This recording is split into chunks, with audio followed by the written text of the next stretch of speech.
Unaenda wapi? Unaenda wapi? Shikamoo mama. Siamkini na watu ambao hawana adabu mimi.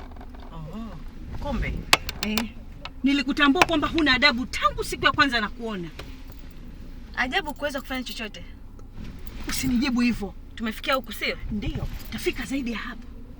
Kama endapo hutoweza kurejesha pesa za familia yangu. Ndio, nina matatizo ya kifamilia. Unatarajia matatizo yako utatue kwa pesa ya familia yangu? Sasa ni hivi. Mwambie mwanao aziombe ndio nimrudishie. Sasa ni hivi. Mwambie mwanao mwenyewe ndio aziombe, lakini sio wewe. By the way, nina kazi nazo za kufanya. Unanijibu nini wewe house girl? Kweli mama mkwe. Dereva nipeleke Ustabei. Dereva hakuna kwenda. Dereva twende, washa gari. Dereva nimesema hakuna kwenda na usiwashe gari. Mimi sina na kwa ajili. Washa gari. Mama naomba ushuke. Sishuki. Mama naomba ushuke. Venus! Venus, twende. Venus! Venus! Venus!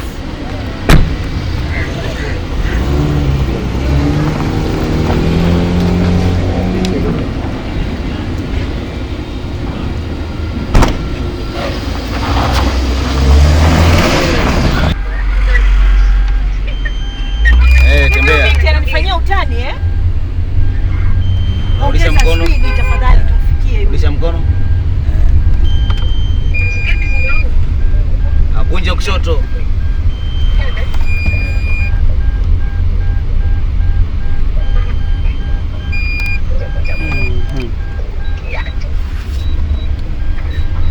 Hebu ongeza speed ya gari tafadhali. Fanya haraka tumfikie.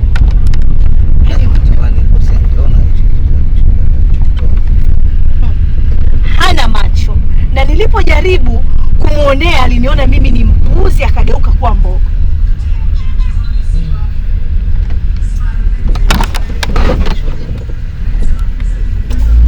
Waje mama. Kwani mlikutanaje kwanza?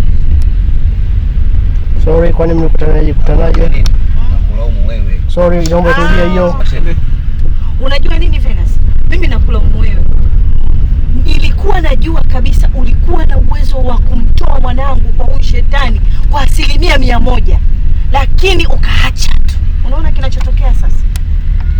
Nijaribu mama. Sasa kwani mlikutanaje?